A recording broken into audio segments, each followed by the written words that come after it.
बदाणी में एक ॾींहुं अॻु जखराणी बिरादरी जी ॿिनि धुरियुनि में खूनी तकरार तां क़तल थियल पीरसन साहब अली जो पुलिस हद तकरार ॼाणाए केस दाख़िल करण खां जवाब ॾेई छॾियो। वारसन मक़तूल जो लाश थाणे ते रखी छॾियो। 5 कलाक गुज़रण बाद केस दाख़िल कयो वियो।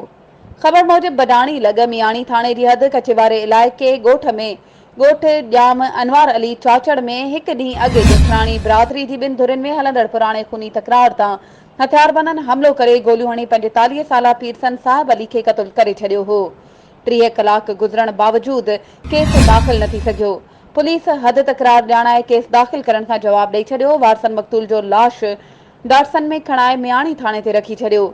5 कलाक मक़तूल जो लाश थाणे ते पयल रहियो। पुलिस वारसन सां ॻाल्हियूं करण बाद संदसि भेण मुरादा खातून जी फरियाद ते जवाबदार दरिया ख़ान, वली मोहम्मद उर्फ वली बाज़ारी, अरबेलो ख़ान, तारिक अली, ख़ालिद हुसैन ऐं 2 अणॼातल समेत 8 जवाबदारनि ते केस दाख़िल करे छॾियो।